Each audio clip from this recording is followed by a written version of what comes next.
Fred had a pretty big family, actually. He had a special niece, Sharon, another niece, Abby Lynn, nephews, Andrew and Mark Frank.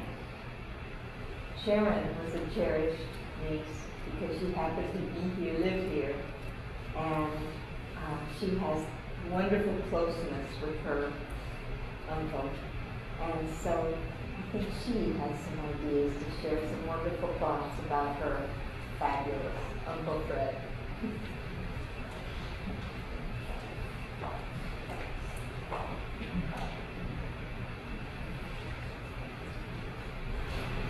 Wow, I didn't write much. I just couldn't. But I knew that I wasn't going to talk about Fred Silver, the composer, author, and amazing teacher, because you're all here and you're all testaments to that. You know that person. I'm here, and unfortunately, I'm the sole.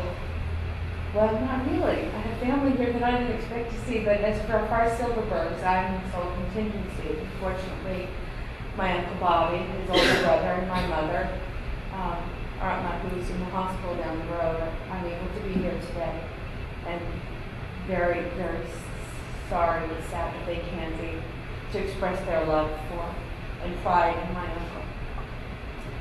But I'm going to tell you about someone that you may not know, and that's someone that I didn't call Fred Silver. I just called him Uncle Freddie. I have a few favorite memories of my uncle. One of them was right before he met you, Tom, in 2001 in the condo in Lauderdale by the Sea, or Fort Lauderdale. I had come down in 2001 to ostensibly help take care of my mother, who had some surgery. And at the same time, maybe that was the choral incident, but I know that he was ill and in the hospital as well. So I was running back and forth between Boca Raton Community Hospital and Broward Hospital, taking care of my mother's dogs. She had 3 of them. His cats, he had 2 of them, maybe 3 of them. And trying to get sleep somewhere in between. And when he got out of the hospital, at some point, now I'd never been here in the summer really before I lived here, but I'd never been here for 4th of July. And he invited me to his condo, which I loved, and took me out on the beach to show me 4th of July in Florida. I had never known that there were fireworks just up and down the beach. So as far as I can see, I can remember every city, I guess, had it. And we just stood there and breathed. It wasn't dark out. And we both watched the fireworks and walked up and down, and it was very different from times that I spent around him, because usually, as you know, he's trying to make you smile or laugh or tell you jokes. And it was very kind of solemn because it was beautiful and quiet. He held my hand for a little while, and then we walked, and sometimes we walked in different directions, but this just the moment of peace that he tried to give me on 4th of July and show me something beautiful and tranquility. Because we talk about his laughter and his joy, but he also had this ability to really bring people peace and tranquility, and I wanted to. He gave that to me that day in a way that I remember the 4th of July, and I remember the year. My another favorite memory of mine is the fact that he used to like to have dates with me. He'd say, "What do you want to do? Do you want to do something?" And I'd say yes, and he'd say, "Okay, well, I'm gonna have it. It's gonna be, we can't do daddy and daughter dates. You have a daddy, I'm gonna have a date with my niece." And he would take me to some of his favorite places, like the Sea Watch. I heard everybody go, "Aw," when Tom said that. And we get there, and we sit down, and he would proceed from the moment we got there to the moment we left to make me laugh. And as you know, as Tom said, he could tell jokes. And he could tell some really great jokes. He could tell some really bad jokes. And sometimes he would even email me some really filthy jokes. But I am an adult, I am his adult. But that's, the way his mind works. He was also my Sex and the City buddy. He loved Sex and the City, and he said that he and I were like the fifth and sixth girlfriends.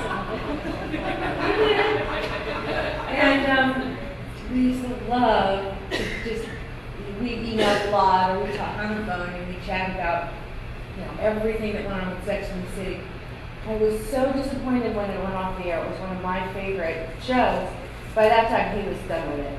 He was ready for it to move on. But we sometimes lay his very big bed, and we just sit on the bed and stick him. He got the DVDs before anybody I know, and stick them in and we watch it.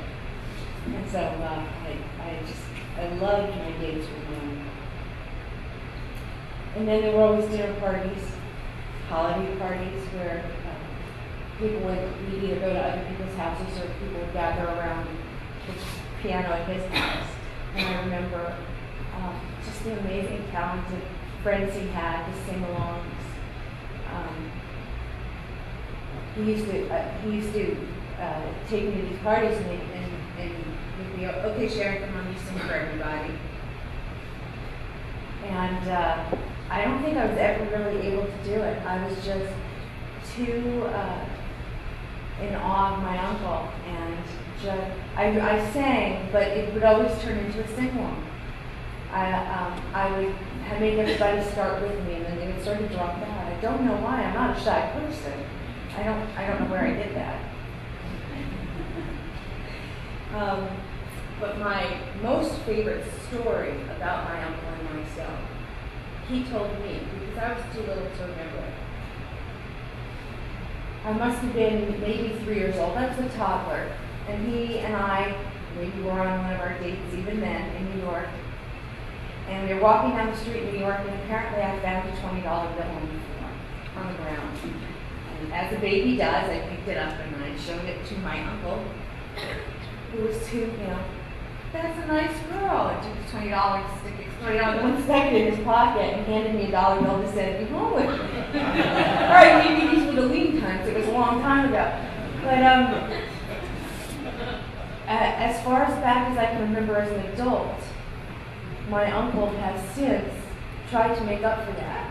The guilt just weighed on him. And any time, and I believe that this is really, anytime he wanted to, what in my family we call slip his niece a little extra cash, slip me a little extra money, he would bring that up.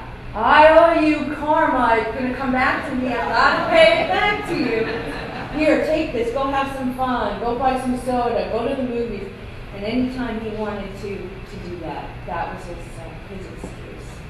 excuse, his story. So I don't remember him slipping that $20 bill. I've heard that it's true, but I just wanted to say I'm afraid he paid me back. I